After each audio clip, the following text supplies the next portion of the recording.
MSME certificate cancel இருந்தால் என்கிட்ட order கேட்டுட்டு வா, நான் பிஓ தரேன், இல்லைன்னா இல்லைன்னு சொல்லிடுறாங்க. அப்படி எம்எஸ்எம்இ சர்டிஃபிகேட் இருந்து என்னுடைய பொருள் வேணும்,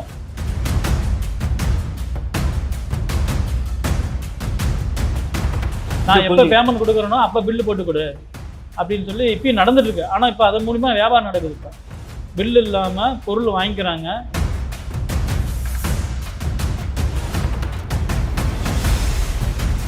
ஆனால் நான் கைத்தறி நெசவாளர், எங்கள் கைத்தறி நெசவாளர் மட்டும் பார்த்தீங்கன்னா டெல்லியில் பின்னாடியே அவுட்டரில் 40 கிலோமீட்டர் பின்னாடி கொடுத்துருந்தாங்க.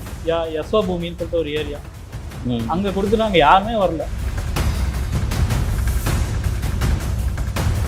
தூரத்துலேருந்து சீலை வருது, 500 ரூபாய் 1000 ரூபாய் கிடைக்குது அப்படின்னு அவங்க சொல்கிறாங்க. அவங்க சொல்கிறதான் நாம் சொல்ல முடியும். ஏன்னா கஸ்டமர் நம்ம டேரெக்டாக போனோம்னா நீங்கள் கேட்குற கேள்வி அந்த ஒரு கேள்விக்கு சொல்லலாம். அதான் மேனுஃபேக்சரிங்கு ட்ரேடிங் ரெண்டாக பிரித்து பண்ணுறாங்க. மேனுஃபேக்சரிங் மட்டும் தான் 45 நாள் பேமெண்ட் சிஸ்டம், ட்ரேடிங் இருக்கிறவங்க ரூல்ஸ் கிடையாதுன்னு சொல்கிறாங்க. அந்த பெரிய நிறுவனம் வந்து பார்த்தீங்கன்னா 3 மாதம் கழிச்சு 4 மாதம் தான் பணம் கொடுக்குறாங்க. அந்த 4 மாதத்துக்கு என்ன ஆகும், இன்ட்ரெஸ்ட் என்ன ஆகுது? 40 நாள் இந்த பக்கம் உங்களுக்கு கொடுத்துட்றோம், இந்த பக்கம் நமக்கு வர்றது 4 மாதம் 5 மாதம் ஆகுது. எத்தனை நாள் தாங்க முடியும்? கைத்தறி என்னன்னு எங்கே பார்க்க போகிறோம்னா கண்காட்சியில் பார்க்க போகிறோம். எனக்கு இன்னும் 20 வருஷம் கழிச்சு அந்த அளவுக்கு போயிட்டுருக்கு. இதுதான் கைத்தறி, இப்படி தான் நெஞ்சம் அப்படின்னு சொல்லி கண்காட்சியில் வச்சு கற்றுக் கொடுக்குற மாதிரி காலம் வந்து வந்துடும். ஐடி கம்பெனிக்கு போகிறாங்க, 30,000 வருமானம் தான் பெறுறாங்க. இதில் அதோட 2 மடங்கு 3 மடங்கு வருமானம் இருக்குது. அந்தளவுக்கு நல்ல வருமானம் இருக்குது தொழிலில். எல்லா பெரிய பெரிய இந்தியாவில் இருக்கிற அனைத்து ஜவுளி நிறுவனமுமே வந்து எம்எஸ்எம்இ சர்டிஃபிகேட் கேன்சல் பண்ணுன்னு சொல்லி அவங்களே லெட்டர் கொடுக்குறாங்க. எம்எஸ்எம்இ சர்டிஃபிகேட் கேன்சல் இருந்தால் என்கிட்ட ஆர்டர் கேட்டுட்டு வா, நான் பிஓ தரேன், இல்லைன்னா இல்லைன்னு சொல்லிடுறாங்க. அப்படி எம்எஸ்எம்இ சர்டிஃபிகேட் இருந்து என்னுடைய பொருள் வேணும், இந்த சுதர்சனா சில்கோட வந்து டிமாண்டாக விற்குது அப்படின்னு சொன்னால் அவங்க என்ன கேட்குறாங்க, சரி பில்லு இல்லாமல் கொடுக்குறியா அப்படின்னு சொல்லி ஸ்கீம் கேட்குறாங்க. அப்போது இந்த இப்போ நான் எப்போ பேமெண்ட் கொடுக்குறேனோ அப்போ பில்லு போட்டு கொடு அப்படின்னு சொல்லி இப்பயும் நடந்துட்டு இருக்கு. ஆனால் இப்போ அதன் மூலிமா வியாபாரம் நடக்குது. இப்போ பில்லு இல்லாமல் பொருள் வாங்கிக்கிறாங்க, வாங்கிட்டு நான் எப்போ பேமெண்ட் கொடுக்கணும் அப்போ கவர்மெண்ட்டுக்குமே மிகப்பெரிய ஒரு இதுதான். கவர்மெண்ட்டுக்கும் லாஸு, உற்பத்தியாளர்களுக்கும் ரொம்ப பாதிப்பு. அதனால அரசாங்கம் எப்படி இதை செயல்படுத்த அந்த ப்ரொபோசல் நீங்க எடுத்துட்டு மத்திய அரசுக்கு கொண்டு போறதுக்கு இல்லை நாங்கள் கேட்டிருக்கோம். ஃபைனான்ஸ் மினிஸ்டர் வந்து என்ன அவங்களுக்கு எனக்கு இது வரல. நாங்களும் அதுக்கு எப்படி கான்டாக்ட் பண்ணணும்னு சொல்லி பார்த்துட்டு இருக்கோம். இந்த ஜிஎஸ்டி கவுன்சில் மாதிரி ஒவ்வொரு மாநிலங்கள்ல இருந்தும் சென்ட்ரல் கவர்மெண்ட்ல ஒவ்வொரு வருடமும் ஜிஎஸ்டி கவுன்சில் கூடுது. அந்த ஜிஎஸ்டி கவுன்சில்ல நிறைய பேர் இடம்பெறாங்க. அவங்க அந்த ஜிஎஸ்டி கவுன்சில்ல போய் பேசுறப்போ இந்த மாதிரியான கோரிக்கைகள் வந்து அவங்களோட இதுக்கு கொண்டு போறதுக்கு நீங்க ஏதாவது பண்ணிருக்கீங்க? எங்களுக்கு தான் அந்த தொடர்பு கரெக்டாக கிடைக்கல. ஏதோ 1-2 லெட்டர் கொடுக்கறதுக்கு பேசுகிறோம், ஆனால் அவங்க அப்பாயின்மெண்ட் கொடுக்க மாட்டேங்கிறாங்க. ஏன்னா அவங்களுக்கு இருக்கிற பிரச்சனை பெருசாக இருந்தாலும் தெரியல, ஏன் இந்த பிரச்சனை நம்ம தொடுவோமோ அப்படின்னு நினைக்கிறாங்களா என்னன்னு தெரியல. கைத்தறின்னு சொல்கிறோம்னா புறக்கணிக்கிறாங்க, அவங்க கண்டுக்க மாட்டேங்கிறாங்க. ஆனால் இதில் தான் அரசாங்கத்துக்கு பெரிய அளவில் அவங்களுக்கு வருமானம் வருது. டெக்ஸ்டைல் தொழில் தான் நல்ல வருமானம் வருது. அது என்ன கான்செப்ட்னு எனக்கு தெரியல. ஆனால் பெரிய விஷயம் என்னன்னா நாங்கள் யாரும் போய் கேட்கறது இல்லை. இப்போ இருக்கிற ஜென்ரேஷன் பார்த்து எல்லாமே வந்து விவரம் தெரிஞ்சிட்டோம். எல்லாருமே கேள்வி கேட்குறதுல வந்துட்டோம். இன்னும் அடுத்தது எல்லாம் கண்டிப்பாக மத்திய அரசாங்கம் மாநில அரசாங்கம் கேள்விகள் வரும். கைத்தறி தொழில் இப்படி இருக்குது, டெக்ஸ்டைல்லாம் இப்படி பண்ணுங்கன்னு சொல்லி கண்டிப்பாக அடுத்த ஜென்ரேஷன் வந்துருச்சு, கண்டிப்பாக இதெல்லாம் வருங்க, எல்லாமே வரும். இப்போது எக்ஸ்போர்ட் வேல்யூ இந்த கைத்தறிகள் மாதிரி நெய்யக்கூடிய கார்மெண்ட்ஸுக்கு எந்த அளவுக்கு வேல்யூ வெளிநாடுகளில் அதிகமாக வரவேற்பு? வெளிநாடுல கைத்தறிக்கு டிமாண்ட் நல்லா இருக்குங்க. கைத்தறி நல்ல டிமாண்ட் இருக்கு, நல்லா போயிட்டு தான் இருக்கு. அதெல்லாம் குறைபாடுகள். அப்போ நீங்க இதோட எதிர்காலத்தை வந்து என்ன சொல்றது நினைவில் கொண்டு நீங்க அடுத்த கட்ட தலைமுறைக்கு இதெல்லாம் பண்றதுக்கான சில கவர்மெண்டோட ஸ்கில் டெவலப்மெண்ட் ஸ்கீம்ஸ்ல எல்லாம் அதை கொண்டு வரதுக்கு ஸ்கில் டெவலப்மெண்ட் கண்டிப்பா அது நீங்க சொல்றது நல்ல ஆசையான பேச்சு. அதில் கொண்டு வரணும், கவர்மெண்ட் கொண்டு வர மாட்டேங்கிறாங்களே. நாம பேசிக்கிறோம், வெளியே பேசிக்கிறோம், கவர்மெண்ட் வந்து கொண்டு வர மாட்டேங்குது. இந்த பாரத் டெக்ஸ் மாதிரியான சில எக்ஸிபிஷன் எல்லாம் நிறைய நடக்குது. அங்க நிறைய கைத்தறிகளுக்கான ஒரு முக்கிய நம்ம தேச தந்தையே வந்து கைத்தறி வச்சுட்டு இருக்கிற மாதிரியான ஒரு அமைப்புல தான் இப்போ அந்த மாதிரி தான் நம்ம பார்த்துருக்கோம். அப்படி இருக்கிறப்போ இதன் தேவைகள் கவர்மெண்ட் தனியா கொடுக்குற மாதிரி தெரியுது. இந்த பாரத் டெக்ஸ் மாதிரியான எக்ஸிபிஷன்ஸ்ல எல்லாமே அந்த மாதிரியான இதுல நீங்க போய் இதை முன்னிறுத்தி இதை பத்தி எதுவும் பேசியிருக்கீங்களா? அங்க பேசுறதுக்கான வாய்ப்புகள் வந்து யாருக்கும் கொடுக்கல. நான் எங்களையும் எதிர்கால உங்களுக்கு எதிர்கால திட்டங்கள் இருக்காது? இருக்கு, நிறைய இருக்கு. அந்த பாரத் டெக்ஸ்னா நாங்க கூட போயிருந்தோம். எங்களுக்கு ஸ்டால் கொடுத்தாங்க. ஆனா அதுல என்ன பண்ணாங்கன்னு தெரியல. அரசாங்கம் 2 இதா பிரிச்சிருந்தாங்க. கார்மெண்ட்ஸ் ஐட்டம் இந்த மாதிரி இருக்கிறவங்களுக்கு டெல்லியில வந்து அந்த பாரத் மண்டபத்துல கொடுத்துருந்தாங்க. கைத்தறி நெசவாளர்கள் பாத்தீங்கன்னா இன்னொரு இது பிரிச்சு டெல்லியில இருந்து அவுட்ரு ஏர்போர்ட்டுக்கு பின்னாடி அவுட்ல வந்து கொண்டு வந்து கொடுத்துருந்தாங்க ஸ்டாலு. அந்த டவுனுக்குள்ளார ஜனங்களை வர்றதுக்கே யோசனை பண்ணுவாங்க. டெல்லியில இருந்து 40 கிலோமீட்டர் பின்னாடி கொடுத்த ஸ்டாலுக்கு எப்படி வருவாங்க?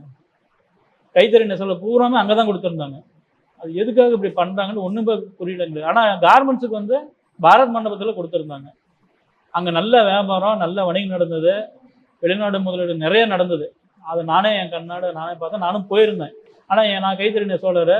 எங்க கைத்தறி நெசவாளர்கள் மட்டும் பார்த்தீங்கன்னா டெல்லியில பின்னாடியே அவுட்டர்ல 40 கிலோமீட்டர் பின்னாடி கொடுத்துருந்தாங்க. யசோ பூமின்னு சொல்லிட்டு ஒரு ஏரியா. அங்க கொடுத்துனா அங்க யாருமே வரல. ஒரு பையரும் வரல, அதனால ஜனங்களும் வரல.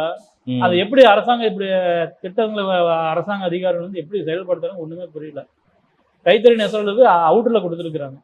கைத்தறி நெசவாளர் தான் இந்தியாவோட முக்கியமான தொழில். ஆனா அவங்களுக்கு வந்து பின்னாடி கொடுத்துருக்குறாங்க. கார்மெண்ட் தொழிலுக்கு முக்கியமான இடத்துல கொடுத்து அவங்களுக்கு நல்ல வணிகம் நடந்தது. நாங்கள் போயிருந்தோம். ஒரு சில 2 சில பேருக்கு நாங்கள் யோசனை பண்ண வேணும்னு ஆயிடுச்சு. அன்னைக்கு நடந்த இதில் அரசாங்க அதிகாரிகளே வந்து யாரும் வரல அப்படின்னு சொல்லிட்டு அவங்களே எல்லா ஸ்டால்லையும் சாரீஸ் வந்து பர்ச்சேஸ் பண்ணாங்க. பப்ளிக் வரல அப்படின்னு சொல்லிட்டு. சரிங்க சார். இப்போ நீங்க சென்ட்ரல் கவர்மெண்ட் கிட்ட இந்த ஒரு 3-4 கோரிக்கைகள் எங்களுக்கு பிரதானமானதா இருக்கு, இதுதான் எங்களோட வாழ்வியல வந்து அடிப்படையில இதெல்லாம் பிரச்சனையா இருக்கு கைத்தறி நெசவாளர்களுக்காக அப்படின்னு சொன்னா நீங்க என்னென்ன விஷயங்கள் சொல்லுங்க?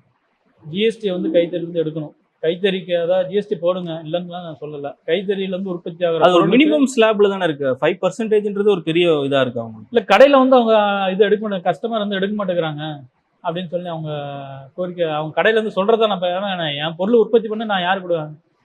பப்ளிக் கொடுக்கறது இல்ல, ஷோரூம் தான் கொடுக்குறேன். அவங்க சொல்றதா நான் சொல்ல முடியும். ஜிஎஸ்டி வர்றதுக்கு முன்னாடி பாத்தீங்கன்னா இன்டைரக்ட் டாக்ஸ் அந்த ஸ்லாப்ஸ் எல்லாம் வந்து பாத்தீங்கன்னா பல அடுக்குகளா இருந்தது. இன்னைக்கு 7 அடுக்குகள்ல கொண்டு வந்து இதுல வந்து ஒரு 5% கொடுத்துருக்காங்க. பரவாயில்ல, அதெல்லாம் ஒத்துக்கிறேங்க. ஏன்னா எனக்கு கஸ்டமர் தான், என்னுடைய ரீட்டைல் கஸ்டமர் சொல்றதான்னு சொல்ல முடியும். ஏன்னா நான் டைரக்டா கஸ்டமர்கிட்ட போறது இல்லை. கண்டிப்பா கிரவுண்ட் லெவல்ல என்ன இருக்குன்றது மேல தெரியாது. அவங்க வந்து இதுதான் சொல்றாங்க, வரி இப்ப 5% டேக்ஸ் போட்டு இவ்வளவு சீலை விற்க முடியல, சூரத்துல இருந்து சீலை வருது, 500 ரூபாய் 1000 ரூபாய் கிடைக்குது அப்படின்னு அவங்க சொல்றாங்க. அவங்க சொல்றதான் நாம சொல்ல முடியும். ஏன்னா கஸ்டமர் நம்ம டேரக்டா போனோம்னா நீங்க கேட்கற கேள்வி அந்த ஒரு கேள்விக்கு சொல்லலாம். அதனால அவங்க சொல்றது வந்து ஜிஎஸ்டி இல்லாம வந்து பரவாயில்ல அப்படின்னு சொல்றாங்க. இல்ல அது ஜிஎஸ்டி இருந்தும் ஓகே அப்படின்னு பண்ணிக்கலாம். ஆனா அந்த எம்எஸ்எம்இ சட்டம் ரொம்ப ஒரு மோசமான இதுல போயிட்டு இருக்கு. எம்எஸ்எம்இ எடுக்கணும். நெசவாளர்களை கௌரவப்படுத்துற மாதிரி ஒரு திட்டத்தை பெருசா அரசாங்கம். ஆனா எம்எஸ்எம்இ எடுத்துட்டா உங்களுக்கு எதன் அடிப்படையில கவர்மெண்டோட ஸ்கீம்ஸ் வந்து உங்களுக்கு டைரக்ட் பெனிஃபிஷரி மெத்தட்ல வரும். இப்போ டைரக்ட் பெனிஃபிஷரி மெத்தட்ன்றது என்ன அப்படின்னா எந்தவித மிடில் மேனுமே இல்லாம டைரக்டா யார் பயனடைகிறாங்களோ அவங்களோட அக்கௌண்ட்டுக்கு பணம் போகணும் அப்படின்ற ஒரு மெத்தட் இருக்கு. அப்போ அவங்க ஒரு நிறுவனத்துக்கு ஒரு ஆர்கனைசேஷனுக்கு கீழே கவர்மெண்ட்டுக்கு அந்த சிஸ்டம்க்கு கீழே வரணுன்றதுக்காக தான் அந்த எம்எஸ்எம்இ வச்சிருக்கிறாங்க. அப்போ அந்த தொழில் மேம்பாடு அப்படின்றத வந்து எப்படி அது பண்ண முடியும்? பிரைவேட் என்ஜிஓ கிட்ட கொடுக்க முடியாது. ஒத்துக்கிறேன், அதெல்லாம் நல்ல சிஸ்டம், நல்லா அரசாங்கம் நல்ல சிஸ்டத்தை கொண்டு வராங்க. நடுவில் எப்படி சேஞ்ச் பண்ணாங்கன்னு தெரியல. ஆனா எம்எஸ்எம்இ நல்ல சிஸ்டம், ஒத்துக்கிறேன். ஆனா அதுல இதுல எதுக்கு அப்படி பிரிச்சிருக்காங்க? நீங்க சொல்லக்கூடிய அந்த டைம் பீரியட் மட்டும் எடுத்துட்டா போதுன்றீங்க. டைம் பீரியட் இருக்கணும்.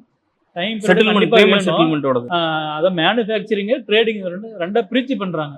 மேனுஃபேக்சரிங் மட்டும் தான் 45 நாள் பேமெண்ட் சிஸ்டம். ட்ரேடிங் இருக்கிறவங்க ரூல்ஸ் கிடையாதுன்னு சொல்றாங்க. இப்ப நான் ஒரு ரெண்டுமே ஈக்குவலைஸ் பண்ணனும். அவங்களுக்கு எம்எஸ்எம்இ சர்டிபிகேட் இருந்தாவே அவங்க ரூல்ஸ்ல வந்துறாங்க, கொண்டு வந்துடணும். 45 நாள் 90 நாளா கொண்டு வரணும்.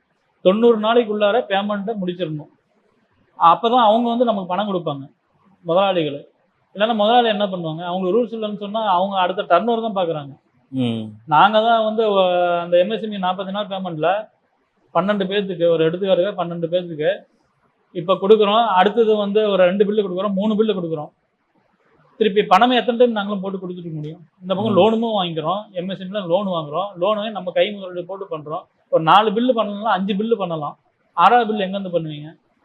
அந்த பெரிய நிறுவனம் வந்து பாத்தீங்கன்னா 3 மாசம் கழிச்சு 4 மாசம் தான் பணம் கொடுக்குறாங்க. அந்த 4 மாசத்துக்கு என்ன ஆகுது? இன்ட்ரெஸ்ட் என்ன ஆகுது? 40 நாள் இந்த பக்கம் உங்களுக்கு கொடுத்துட்றோம், இந்த பக்கம் நமக்கு வர்றது 4 மாசம் 5 மாசம் ஆகுது. எத்தனை நாள் தாங்க முடியும்? இதனால எத்தனை நிறுவனம் இன்னைக்கு முடக்கத்தில் இருக்குங்க. வேணா அதோட டேட்டாவோட என்னால் தர முடியும். இப்போ உங்களுக்கு எம்எஸ்எம்இல வந்து மேனுஃபேக்சரர்ஸ்க்கும் ட்ரேடிங்க்கும் தனித்தனியா இருக்கக்கூடிய வழிமுறையை ஒரே மாதிரி கொண்டு வரணும். 90 நாள் பேமெண்ட், 45 நாள் எல்லாரும் பேசுங்க. அந்த டைம் பீரியடை எக்ஸ்டெண்ட் பண்ணணும். இல்ல 40 நாள் எல்லாரும் ஒத்துக்கிட்டாங்கன்னா எல்லாரும் வைங்க. இல்ல 90 நாள் இருக்குது அப்படின்னு சொன்னா குறைகளை கேளுங்க. குறைகளை கேட்டுட்டு 90 நாள் பண்ணுங்க. ஆனா ரெண்ட பிரிக்கிறது தான். வேற என்ன இருக்கு? வேற என்ன? கைத்தறி நெசவாளர்கள் கௌரவம் பண்ற மாதிரி ஒரு இது இருக்கணும். கைத்தறி நெசவாளர் மத்திய அரசாங்கத்துல பாத்தீங்கன்னா யாரும் கண்டுக்கிறதே இல்லை. எல்லா தொழிலுக்கும் ஒரு முக்கியத்துவம் கொடுத்து அவங்க சிறப்பு அழைப்பாளர்களை வச்சு கௌரவம் பண்றது எல்லாமே பண்றாங்க. கைத்தறினது அந்த கான்செப்டே கிடையாது. நெசவாளர்கள் கைத்தறியில நெசவாளருக்கு அந்த கான்செப்ட், அவர்களும் நெசவாளர் விட அவரும் நெசவாளர் தான். இல்ல அதுல R&D பண்ணி கைத்தறியை மேம்படுத்துறதுக்கான வழிமுறைகள்லாம் கவர்மெண்ட்ல இருக்குதானே? இல்லையா? பண்றாங்க, ஆனா எதுவுமே இல்லைங்க. அந்த கிராஃப்ட் வேல்யூவை அடுத்த லெவலுக்கு கொண்டு போறதுக்கு உண்டான ரிசர்ச் அண்ட் டெவலப்மெண்ட் இருக்கா? ஆராய்ச்சி மையங்கள் அதெல்லாம் இருக்கு. வீவர் சர்வீஸ் சென்டர்னு சொல்லிட்டு போட்டு பண்ணிட்டு இருக்காங்க. பட் அந்த செயல்பாடு எப்படி இருக்குன்னு தெரியல. செயல்பாடு வந்து பாத்தீங்கன்னா அந்த அளவுக்கு வெளியிருந்து நான் பாக்குறேன்னு சொல்றேன், அந்த அளவுக்கு செயல்பாடு கண்டிப்பா கிடையாது. நெசவாளர்களுக்கு முக்கியத்துவம் கொடுக்கறது எல்லாமே ஒரு ஏஜென்சி மூலியமா தான் பண்றாங்க. வீவர் சர்வீஸ் சென்டர்னு சொல்லிட்டு அந்த ஏஜென்சி மூலியமா தான் அரசாங்கம் வந்து செயல்படுறாங்க. ஆனா நெசவாளர்கள் வந்து பண்ற மாதிரி எனக்கு தெரியல. அது எப்படி அரசாங்கம் பண்றாங்கன்னு எனக்கு. அவங்களுக்கு ஒரு பேச்சான் கார்டுன்னு ஒண்ணு கொடுத்துருக்காங்க. பேச்சான் கார்டு கொடுத்துருக்காங்க. அது என்ன பெரியதா சொல்லி கொடுக்குறாங்க, எல்லாரும் வாங்கியிருக்கிறோம் நெசவாளர்கள்னு சொல்லிட்டு. ஆனா அதை வச்சு முத்ரா லோனு பாசிபிளே இல்லை. சொசைட்டில மெம்பரா இருக்கிறியா அப்படின்னு சொல்லிட்டு கேட்குறாங்க. ஏதாவது லோனுக்காக போனோம்னா அந்த பேன்ஷன் கார்டு இருந்தால் தான் அந்த மிஷினரி அரசாங்கத்தோட சப்சிடி எல்லாமே கொடுக்குறாங்க. ஆனால் எதாக இருந்தாலும் கூட்டுறவு சொசைட்டியில் மெம்பராக இருக்கிறவங்க மட்டும்தான், ப்ரைவேட் வந்து கிடையாது. இந்த டேர்ம்ஸ் அண்ட் கண்டிஷன்ஸ் எது ஸ்டேட் கவர்மெண்ட் கீழே வருதா சொசைட்டிக்குள்ளே இருக்கணுன்றது? கைத்தறி சொசைட்டி ஸ்டேட் கவர்மெண்ட்டில் வருது. ஆனால் சென்ட்ரல் கவர்மெண்ட்டு சொல்கிறது ரெப்ரஸன்டேட்டிவ் வந்து பார்த்தீங்கன்னா ஸ்டேட் கவர்மெண்ட் தான் கொடுத்துருக்காங்களா, டைரெக்டாக வந்து கிடையாது. ஏன்னா முத்ரான்றது ஒரு நான் கொலாட்ரல் லோன். அது ஆமாம். அதில் வந்து உங்களுக்கு சில நடைமுறைகள் சிக்கல்கள் இருந்தது. அது அடுத்தடுத்த கட்டங்களில் வந்து சரி செஞ்சு இருக்கு. ஏன்னா என்கிட்ட கடிதம் இருக்கு. முத்ரா லோன் அப்ளை பண்ணாங்க, பேங்க்ல போய் டேரெக்டாக கொடுத்துருந்தாங்கன்னா கூட்டுறவுல வந்து லெட்டர் வாங்கிட்டு வந்து சொல்றாங்க. கூட்டுறவுல லெட்டர் கொடுத்தாதான் பேங்க்ல மூவ் பண்றாங்க, இல்லைன்னா அவங்க பண்றதில்லை. அதுக்கான என்கிட்ட எவிடன்ஸ் இருக்கு. ஆனால் உங்களுக்கு மீட்டிங் முடிஞ்சு நான் கண்டிப்பா காமிக்கிறேன் நான். சரி, இப்போ நீங்க கைத்தறி நெசவாளர்களுக்கும் தமிழ்நாடு ஃபுல்லா இருக்கிறவங்களுக்கும் நீங்க ஏதாவது விஷயம் சொல்லணும், எங்க நிகழ்ச்சி மூலியமா நீங்க கன்வே பண்ணணும்னு நினைச்சீங்கன்னா என்ன சொல்லுவீங்க? வணக்கங்க. ஆனால் இப்போ வந்து கைத்தறி நெசவாளர் கண்டிப்பாக எண்ணிக்கையில் ரொம்ப குறைவாக இருக்கு. இதில் நல்ல வருமானம் இருக்கு, நல்ல ஒரு தொழில் வந்து நல்லா இருக்கு. ஏன்னா உலகம் இருக்குன்னு சொல்ற வரைக்கும் கண்டிப்பாக கைத்தறி உண்டான ஆடைகள் தேவைகள் இருக்கு. எல்லாருமே வந்து உலகம் பூராமே கைத்தறி பட்டுப்புடவை விரும்புறாங்க. கைத்தறியில் என்னென்ன அப்டேட் இருக்கோ எல்லாமே விரும்புறாங்க. வியாபாரம் ஏன்னா அந்த அளவுக்கு வியாபாரம் கம்மியாடிச்சு. வியாபாரம் கம்மியாடிச்சுங்கிறதால உற்பத்தி செய்யறது ஆட்கள் இல்லை. அதனால டிமாண்ட் அதிகமாக இருக்கு. அதனால இது நல்ல வருமானங்கள் இருக்கு, கண்டிப்பா இருக்கு. ஆனா அதுல பிறகு ஜென்ரேஷன் எல்லாமே இதுல வரணும், இதையும் வந்து கத்துக்கணும். ஆனா எப்படி சொல்றது, கைத்தறி என்னன்னு எங்க பார்க்க போறோம்னா கண்காட்சியில பார்க்க போறோம். எனக்கு இன்னும் 20 வருஷம் கழிச்சு அந்த அளவுக்கு போயிட்டு இருக்கு. இதுதான் கைத்தறி, இப்படிதான் நெஞ்சம் அப்படின்னு சொல்லி கண்காட்சியில வச்சு கற்றுக் கொடுக்குற மாதிரி காலம் வந்து வந்துடும். அந்த இளைஞர்களுக்கான ஸ்கில் டெவலப்மெண்ட் ப்ரோக்ராமும் உங்களோட இதுல வரைவு இருக்கு. நாங்க கொடுத்துட்டு இருக்கோம், ட்ரைனிங் சென்டர் மூலிமா அதெல்லாம் பண்ணிட்டு இருக்கோம். எங்க அசோசியேஷன் சார்பாக பண்ணிட்டு இருக்கிறோம்.